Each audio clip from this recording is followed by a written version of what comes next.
Praise the lord. అందరికీ రక్షకుడైన యేసుక్రీస్తు ప్రశస్త నామంలో మీ అందరికి వందనాలు, శుభాలు, దైవాశీస్సులు. మరి చాలా రోజుల తర్వాత మళ్ళీ మీ ముందుకు రావడం జరిగింది. కొన్ని కూటాలు ఉండటం వలన కొంచెం బిజీగా ఉన్నాను. అయితే ఈరోజు జాన్ పాల్ గురించి కొన్ని విషయాలు తెలియపరచాలని ఆశపడతా ఉన్నాను. కొంతమంది ఒకవేళ కామెంట్ పెట్టొచ్చు, సేవకుల మీద సేవకులే ఇలా ఎందుకు మాట్లాడుకుంటూ ఉన్నారు, పర్సనల్గా మాట్లాడితే సరిపోయిద్ది కదా అని కొంతమంది ఉచిత సలహాలు ఇచ్చేవాళ్ళు ఉంటారు. అయితే వాళ్ళకి నేను చెప్పేది ఏంటంటే, జాన్ పాల్ అనేవాడు ఒక దుర్బోధకుడు. అనేక మంది సేవకుల్ని తప్పుబడుతూ సేవకుల గురించి చాలా వ్యంగ్యంగా వెటకారంగా మాట్లాడిన వ్యక్తి ఈ జాన్ పాల్. అయితే గతంలో జాన్ పాల్ తను చాలా అహంభావిగా, అహంకారతనంతో నాకే బైబిల్ తెలుసు, మరి బైబిల్ ఎవరికి తెలియదు, నేను వాక్యాన్ని సరిగ్గా బోధిస్తానని అహంకార భావంతో మాట్లాడి చాలామందిని మోసం చేశాడు. ఈ జాన్ పాల్కి తెలియకుండానే చాలామంది ఫాలోవర్స్ ఇతని వీడియోస్ని ఫాలో అవుతూ ఉన్నారు. అయితే రీసెంట్గా ఈ జాన్ పాల్తో కలిసి Q2JP అని ఒక ఛానల్ని నడిపించారు. ఈ జాన్ పాల్తో గడిచిన 2 సంవత్సరాల క్రితం నుంచి మరి శివప్రసాద్ రెడ్డి అనే ఒక ఆయన, మీ అందరూ తెలుసు, Q2JPలో అతను క్వశ్చన్స్ అడుగుతూ ఉంటాడు, ఈ జాన్ పాల్ అతనికి జవాబు చెప్తూ ఉంటాడు. ఇతను హైదరాబాద్కి చెందిన అతను. సెమినార్లకు కూడా హైదరాబాద్లో సెమినార్లు పెట్టినప్పుడు ఈ జాన్ పాల్ని పిలిచి ఆయనే తన సొంత ఖర్చులతో సెమినార్ జరిపిస్తూ ఉంటాడు. అయితే ఏం జరిగింది అంటే, ఈ శివారెడ్డి అనే ఆయన, శివప్రసాద్ రెడ్డి అనే ఆయనకి జాన్ పాల్కి ఈ మధ్య చెడింది. దేని కొరకు చెడింది అంటే, చిన్న డబ్బుల విషయం కాడ వీళ్ళిద్దరికీ చెడింది పిల్లలు. ఎందుకంటే జాన్ పాల్ యొక్క ఛానల్స్ అంతా ఆయన చేతికి అప్పచెప్పాడు. ఈయన యొక్క ఈమెయిల్ ఐడీస్, పాస్వర్డ్స్ అన్నీ ఆయన చేతికి అప్పచెప్పినప్పుడు ఆయనే ఇతని ఛానల్స్ అన్నింటినీ ప్రమోట్ చేస్తూ ఉన్నాడు. థంబ్నెయిల్స్ కానీ ఏవైనా మొత్తం ఈ శివప్రసాద్ రెడ్డి అని అతను హ్యాండిల్ చేస్తూ ఉన్నాడు. అయితే కొన్ని దినాల క్రితం చాలా నాళ్ళుగా ఈ ఛానల్ జరుగుతూ ఉంది కాబట్టి మరి మానిటైజేషన్ ఏర్పడి దాంట్లో కొంత డబ్బులు మరి ఛానల్లోకి రావడం జరిగింది. అయితే ఈ ఛానల్లో డబ్బులు శివప్రసాద్ రెడ్డి వాడుకున్నాడని ఈ జాన్ పాల్ అభియోగం మాపటం జరిగింది. దీని విషయం కాడ వీళ్ళిద్దరికీ కొన్ని క్లాషెస్ వచ్చినాయి. ఎప్పుడైతే క్లాషెస్ వచ్చినాయో జాన్ పాల్ వెంటనే ఈ శివప్రసాద్ రెడ్డిని దుమ్మెత్తిపోయటం ప్రారంభించాడు. మనందరికీ తెలిసిందే కదా, ఈ జాన్ పాల్కి చాలా నోటి దోలు ఎక్కువ. నోటికి ఏదొస్తే అది మాట్లాడే స్వభావం ఈ జాన్ పాల్ది. ఎప్పుడైతే ఇలాంటి పదజాలాన్ని వాడాడో శివప్రసాద్ రెడ్డి కూడా ఒక వీడియో చేయటం జరిగింది. ఆయన కూడా చాలా మర్యాదపూర్వకంగా మాట్లాడుతూ జాన్ పాల్ యొక్క రహస్య జీవితాన్ని బయటపెట్టడం జరిగింది. అయితే అతని యొక్క పర్సనల్స్ ఆయన ఏం మాట్లాడలేదే కానీ అసలు ఈ జాన్ పాల్ ఎలాంటి వాడు, ఈ జాన్ పాలు బోధలు ఎలాగున్నవి, జాన్ పాలు చేసే బోధలు వేరు, బతికే బతుకు వేరని శివారెడ్డి గారు మాట్లాడటం జరిగింది. ఈరోజు నేను ఎందుకు ఈ వీడియో చేస్తూ ఉన్నానంటే, ఏ జాన్ పాల్ అయితే గతంలో షాలేం రాజు గారి గురించి, కొంతమంది సేవకుల గురించి మాట్లాడి వాళ్ళు దుర్బోధ, వీళ్ళు దుర్బోధ అని చెప్పి లేపొద్దు లేచిన దగ్గర నుంచి ఎదుటి సేవకులను తప్పుపట్టేవాడు. అయితే ఈరోజు శివారెడ్డి గారు ఆయన గురించి కొన్ని విషయాలు చెప్పినప్పుడు నేను నిజంగానే ఆశ్చర్యపోయాను. ఎందుకంటే 2 సంవత్సరాల నుంచి జాన్ పాల్ యొక్క బోధ మారిపోయింది. ఇతడు చాలా దుర్బోధలు చేస్తూ ఉన్నాడు. నేను అడిగిన ప్రశ్నలన్నిటికీ జవాబు చెప్పకుండా తప్పించుకుంటూ ఉంటున్నప్పుడు నేను అతన్ని గద్దించాను. నువ్వు చేసే బోధ తప్పని గద్దించిన అతను మారు మనసు పొందలేదని ఒక మాట చెప్పాడు. నెంబర్ 2 ఏంటంటే, జాన్ పాల్ వాక్యం అయితే చెప్తాడు కానీ వాక్యానుసారమైన జీవితాన్ని అయితే జీవించడు. అతను చెప్పే వాక్యం వేరు, జీవించే విధానం వేరు. ఇతడు సినిమాలకి వెళ్తాడు, ఆడపిల్లలకి అర్ధరాత్రి పూట ఐస్ క్రీమ్స్ కూడా ఇప్పిస్తాడు. ఇలాంటి ఎన్నో సంగతులు ఈ శివారెడ్డి గారు మాట్లాడటం జరిగింది. నా నోటితో నేను చెప్పటం కంటే శివారెడ్డి గారు ఏం మాట్లాడారో మీరే ఒకసారి వినండి. అని ఆలోచించండి. గుడ్డిగా నేను చెప్తే నమ్మేయడమే, నా మాట శాసనం అన్నట్టు చెప్తే గుడ్డి భక్తులు ఉంటారు. ఎట్లాగైతే మిగతా పాస్టర్లకు గుడ్డి భక్తులు ఉన్నారో అలా మీకు కూడా గుడ్డి భక్తులు ఉంటారు. వాళ్ళు నమ్ముతారు మీ మాటను బట్టి. సో మళ్ళీ మీరేంటి, మీరు అన్నీ చెప్తూనే నేను మంచోని కాదు, ఎవడు పతివ్రత కాదు అని చెప్తారు. కానీ అందరికంటే నేనే మంచోని అన్నట్టు ఎవరెవరికో ఉండే విషయాలన్నీ రంకులు పంకులన్నీ మీరు మాట్లాడతారు. ఇప్పుడు చిలకలూరుపేట తండ్రి సన్నిధి షాలేం రాజు దగ్గరికి హైదరాబాద్ నుంచి ఎవరో ఒక ఆమె వస్తుంది. ఏంటది? అది పర్సనల్ విషయం కాదా? వాళ్ళ ఇంట్లో ఎవరిద్దరు అమ్మాయిలు ఉన్నారు. ఏంటది? అది పర్సనల్ విషయం కాదా? అదేమైనా వాకింగ్ చెప్పారా మీరు? అంటే రాజమండ్రిలో మీరు మిమ్మల్ని క్వశ్చన్ అడిగినప్పుడు ఒక పాస్టర్, వాక్యం చెప్తున్న పాస్టర్ పవిత్రంగా ఉండాలి అంటే అవసరం లేదు, ఎవరు ఉండరు పవిత్రంగా ఉండలేరు అని మీరు వాక్యాన్ని వక్రీకరించారు. వాక్యం చెప్తున్న పాస్టర్ పవిత్రంగా ఉండాలి అంటే అవసరం లేదు, ఎవరు ఉండరు పవిత్రంగా ఉండలేరు అని మీరు వాక్యాన్ని వక్రీకరించారు.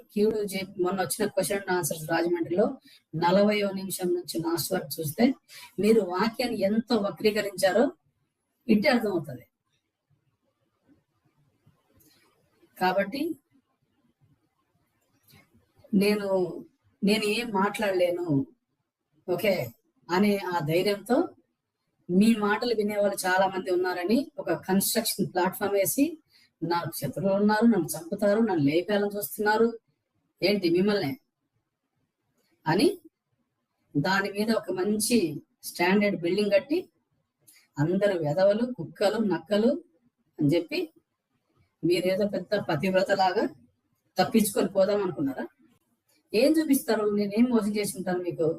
మీ ఛానల్కి మోనిటైజేషన్ చేసిన విషయం మీకు చెప్పే చేశాను. ఆ వచ్చిన డబ్బులన్నీ కూడా మెయిన్ ఛానల్ ప్రమోషన్ పెట్టాను. మీకు ఇంకా డౌట్ ఉంటే రాజమండ్రిలో జరిగిన Q&Aలో 40 నిమిషం నుంచి చూడండి, బోధ మారిందా లేదా మీకు అర్థమవుతుంది. బోధ మారిన తర్వాత, ఒక మనిషి బోధ మారిన తర్వాత ఇంకా నాకు అవసరం లేదు అనిపించింది. అయినప్పటికీ నేను హైదరాబాద్ సెమినార్ క్యాన్సిల్ చేయలేదు, నేను ఎవరికి చెప్పలేదు కూడా క్యాన్సిల్ అని.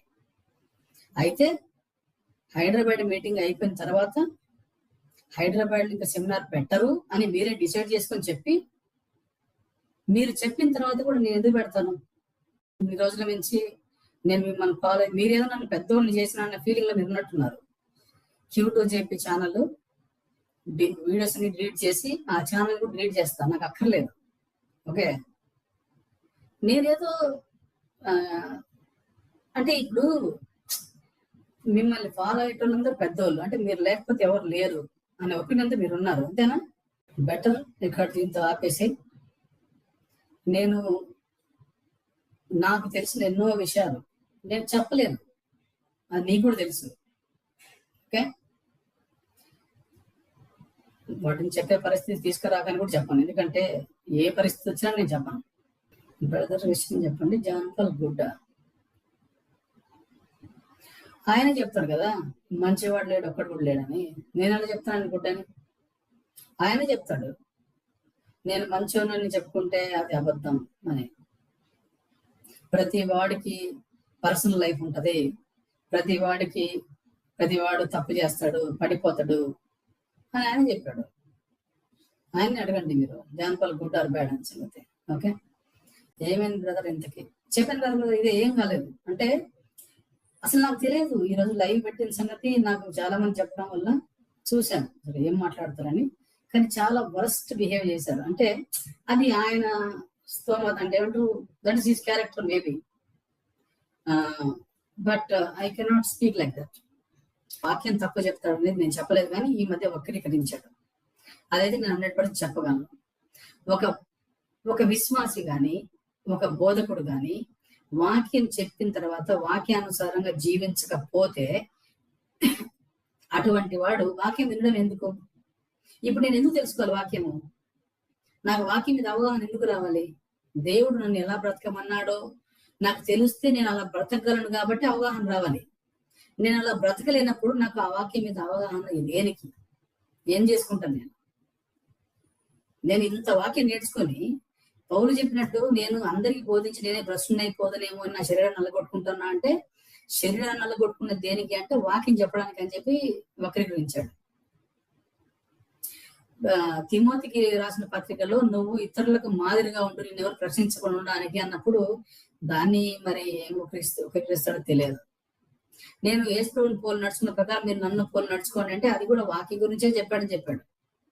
అంటే ఇక ఎక్కడ మన జీవితానికి సంబంధం లేదు, మన జీవితం ఎలాగైనా మనం ఎంజాయ్ చేసుకోవచ్చు, లేకుంటే ఎలాగైనా తప్పులు చేసుకోవచ్చు, కానీ వాక్యం కరెక్ట్ చెప్తే చాలు అనేది కనుక బోధ అయితే అది నాకు నచ్చలేదు. జీవితానికి సంబంధం లేదు, మన జీవితం ఎలాగైనా మనం ఎంజాయ్ చేసుకోవచ్చు, లేకుంటే ఎలాగైనా తప్పులు చేసుకోవచ్చు, కానీ వాక్యం కరెక్ట్ చెప్తే చాలు అనేది కనుక బోధ అయితే అది నాకు నచ్చలేదు.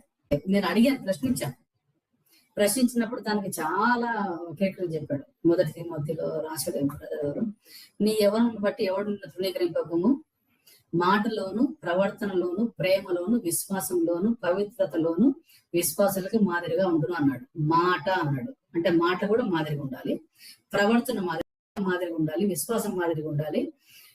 ఇన్ని మాదిరిగా ఉండాలని చెప్పినప్పుడు అది ఓన్లీ వాక్యం చెప్పడంలో సరిపోతుంది, కానీ జీవితం ఎలా ఉన్నా పర్లేదు, ఎవరి జీవితం అందరేం బాగున్నాయా అని చెప్పడం అనేది నాకు అది కరెక్ట్ అనిపించలేదు, తప్పు అనిపించింది.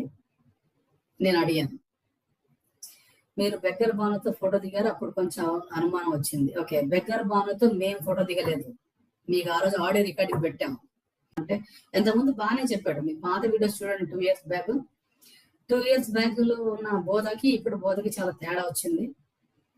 అయితే నేను ప్రతిసారి నేను మొహమ్మీని అడిగేస్తాను, నేను ఆయన చెప్పిన బోధ తప్పుందంటే ఇమీడియట్ గా అడుగుతాను. నేను అడిగినప్పుడు ఆయన నాకు ఏదో చెప్పుకుంటూ వచ్చాడు, కవర్ చేసుకుంటూ వచ్చాడు. నేను కొన్ని నమ్మాను, కానీ కొన్నిటిని నమ్మలేదు. ఓవరాల్ ఏంటంటే ఫైన్, మీ వక్రీకరణ జనాలు చూస్తారు, అంటే మేబీ మీ శత్రువులు ఉన్నారు, లేదా మిమ్మల్ని చంపుతారు, లేకపోతే మిమ్మల్ని వెన్నుపోటు పొడుస్తారు, ఇవన్నీ ఏదైతే అన్నారు అంత అవసరం అయితే లేదు నాకైతే. ఓకే, చూశారు కదా, ఈ వీడియో నేను మాట్లాడింది కాదు. ఈ శివప్రసాద్ రెడ్డి, జాన్ పాల్ ఇద్దరు జాంగ్ జిగిరీలు, ఇద్దరు కలిసి వీడియోలు చేశారు, ఇద్దరు కలిసి సెమినార్లు చేశారు, ఎన్నో విషయాలు వాళ్ళిద్దరు షేర్ చేసుకున్నారు. ఈయన మాట్లాడుతూ నీ పర్సనల్ విషయాలు నాకు చాలా తెలుసు, కానీ అవన్నీ నేను రివీల్ చేయదలుచుకోవట్లేదు అని జాన్ పాల్ గురించిన సంగతులు ఏవో ఈయన దాచిపెడుతున్నాడు. అంటే పర్సనల్ విషయాలు, వాక్యానికి విరుద్ధమైన సంగతులు తన జీవితంలో ఎన్నో ఉన్నాయి జాన్ పాల్ జీవితంలో, కానీ అవేం రివీల్ చేయకోకుండా సింపుల్గా ఒక మాట చెప్పాడు. ఆయన ఏం చెప్పాడంటే, జాన్ పాల్ చెప్పే వాక్యం వేరు, బ్రతికే బ్రతుకు వేరు. ఈ సంగతులు కనుక అతని ఫాలోవర్స్కి తెలిస్తే చాలామంది అతన్ని విడిచిపోతారని ఆయన నోటితో ఆయన చెప్పాడు. ఒక అభిమానించే వ్యక్తిగా నేనే జాన్ పాల్ సంగతులు తెలిసినప్పుడు నాకే అతని మీద కొంచెం చిరాకు వేసింది. ఇక సాధారణమైన విశ్వాసుల సంగతి ఏంటి, సాధారణమైన ఫాలోవర్స్ సంగతి ఏంటి అని ఆయన ప్రశ్నించడం జరిగింది. ఎందుకు ఈరోజు ఈ వీడియో చేస్తున్నానంటే, ఎవరైతే ఈ జాన్ పాల్ని ఫాలో అవుతూ ఉన్నారో, గుడ్డి భక్తులు ఎవరైతే ఉన్నారో, జాన్ పాల్ తెర మీద కనిపించేంత మంచి వ్యక్తి కాదు. అతడు పర్సనల్ జీవితాన్ని, లోపట జీవితాన్ని కనుక మనం చూస్తే అంత తేడా జీవితం అని మనకు అర్థమవుతూ ఉంది. నేను ఈ జాన్ పాల్ గురించి మాట్లాడదలుచుకోలేదు, ఎందుకంటే ఇతని గురించి మాట్లాడటం కూడా వేస్ట్. అయితే ఇతన్ని ఫాలో అవుతున్న అమాయకులైన చాలామంది క్రైస్తవులు ఉన్నారు, వాళ్ళ మీద జాలిపడి నేను ఈ వీడియో చేస్తూ ఉన్నాను. ప్రియమైనటువంటి వీక్షకులారా, ఎవరైతే జాన్ పాల్ని వెంబడిస్తూ అతని ఫాలోవర్స్గా ఉంటా ఉన్నారో, ఇప్పుడైనా మీ మనోనేత్రాలు వెలిగించబడండి. జాన్ పాల్ చేసేదంతా దుర్బోధే, అది ఆయన నోటితో ఆయనే చెప్పాడు. శివప్రసాద్ రెడ్డి చెప్పాడు, ఆయన బోధలో చాలా మార్పు వచ్చింది. చెప్పేది ఒకటి, జీవితమేమో వాక్యానికి విరుద్ధంగా జీవిస్తాడు. ఈ సంగతి ఎవరికీ తెలియదు, రహస్య జీవితంలో జీవిస్తూ ఉంటాడు. కానీ పైకి వచ్చి చెప్పేదంతా శ్రీరంగ నీతులు, ఇంకోటి ఏదో అన్నట్టుగా అలాంటి జీవితాన్ని జాన్ పాల్ కలిగి ఉన్నాడు. ఇప్పటికైనా ఈ జాన్ పాల్ చెరలో నుంచి ఎవరైతే ఫాలోవర్స్గా ఉన్నారో వాళ్ళందరూ బయటికి రావాలని నేను ప్రేమపూర్వకంగా తెలియపరుస్తూ ఉన్నాను.